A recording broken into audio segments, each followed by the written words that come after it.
Introduction. The candles spit and gutter as the storm claws at the windows of the council chamber, and I stand in the middle of a kingdom that already feels half-haunted, half-audited. Wax seals bleed onto oak. Ink shines black as old vows. Ledgers lie open beside maps of provinces I have never seen, but am now expected to save. Grain routes, payroll tallies, military appropriations, arrears owed to men with swords and men with pens. The realm does not separate romance from policy, nor blood from bookkeeping.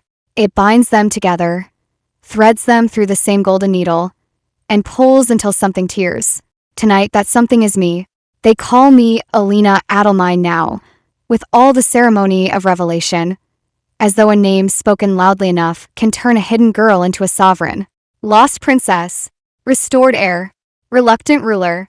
I wear each title like a borrowed jewel, bright, cold, and heavy with the fingerprints of the dead.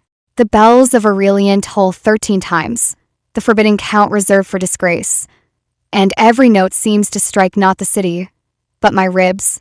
I am not crowned because the kingdom loves me. I am crowned because someone else has fallen. The region collapsed beneath scandal and suspicion, and the court, that elegant nest of lacquered smiles and sharpened teeth, has dragged me from obscurity to place a crown upon my head before the wax on the accusations is even dry.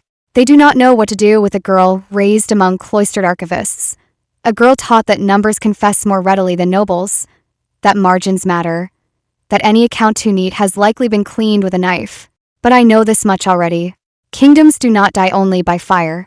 Sometimes they die by memorandum, by omission, by delayed payroll, by unposted receivables, by encumbrances promised against money that does not exist, by supervisors too timid to discipline, managers too vain to listen, clerks too frightened to speak, and counselors who call theft administration if it is wrapped in proper language. I know because the ledgers are singing. Not with magic, exactly. Not in the vulgar way of fire from fingertips or ghosts in the hall. No, this is an older sorcery. The sort I learned in silence under stone arches, while monks with ink-black cuffs taught me to read the soul of an institution by studying what it pays, what it hides, what it delays, and what it dares to name in error. A kingdom reveals its theology in worship. A government reveals its character in payroll. Lightning flashes against the high glass. Around me, the council chamber gleams like the inside of a blade. Lords in velvet, ladies in pearls, officials with long memories and longer grudges. Somewhere in this room are the men and women who mean to guide me. Somewhere in this room are those who mean to use me.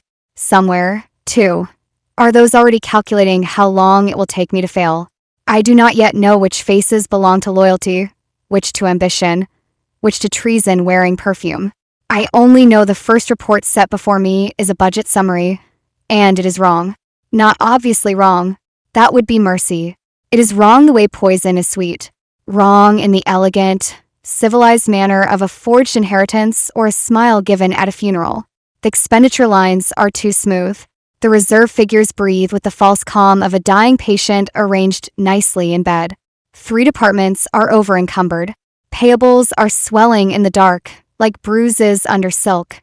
Someone has shifted obligations across funds to make the treasury look cleaner than it is. Someone assumes I am too new, too frightened, or too ornamental to notice. Someone is mistaken.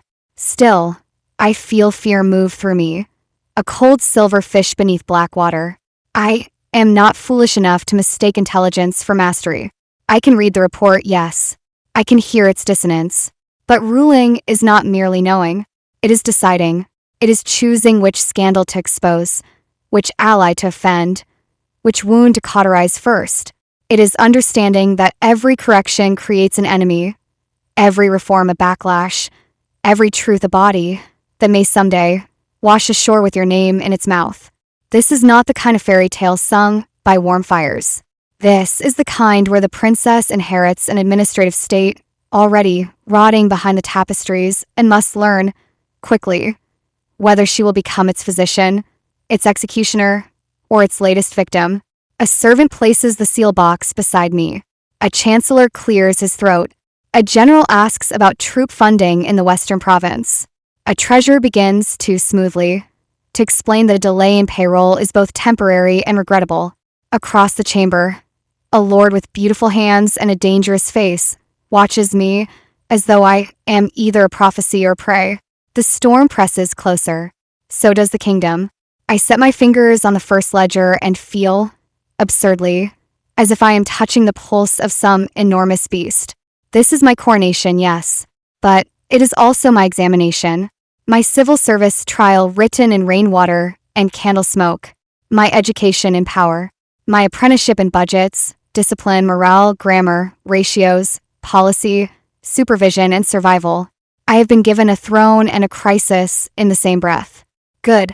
Let them bring me the treasury records.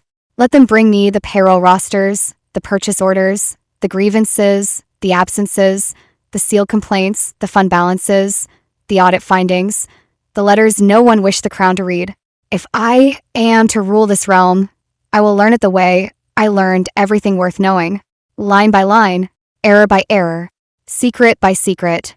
And if love finds me here, in the labyrinth between ledgers and daggers, then it will have to survive the same storm.